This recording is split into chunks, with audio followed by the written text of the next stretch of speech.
আজকে আমি এমন একটা চানা পনির মশলা বানাবো যেটা খেলে তুমি বলবে আরে এ তো একদম হোটেলের থেকেও বেটার।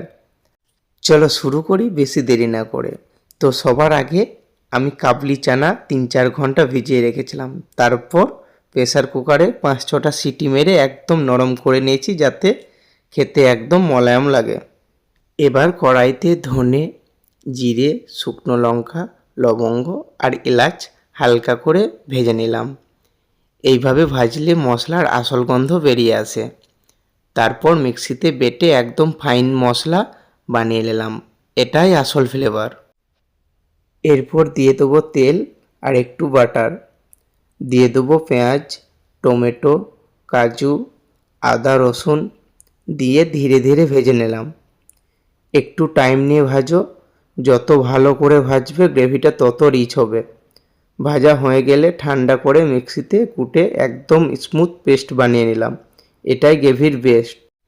এদিকে পনিরগুলো হালকা করে ভেজে নিলাম যাতে বাইরের একটু ক্রিস্পি আর ভেতরে সফট থাকে। আর সাথে পেঁয়াজ আর ক্যাপসিকাম কিউব করে কেটে একটু ফ্রাই করে নিলাম। এতে খেতে একদম রেস্টুরেন্ট টাইপ ফিল আসবে। এখন কড়াইতে একটু বাটার দিয়ে গরম করে নিলাম। তারপর জিরে, ধনে আর শুকনো লঙ্কা ফোড়ন দিয়ে দিলাম। গন্ধটা একদম জমে যাবে। এরপর হলুদ দিয়ে ওই গ্রেভি পেস্টটা ঢেলে দিলাম।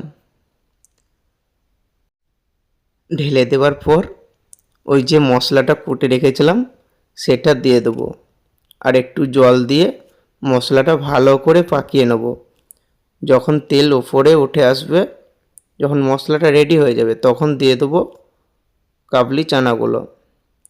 চানাগুলো ভালো করে নেড়ে নেব। এবার জল দিয়ে 10-15 মিনিট ফুটতে দেবো যাতে চানার ভেতর সব মশলা ঢুকে যায়।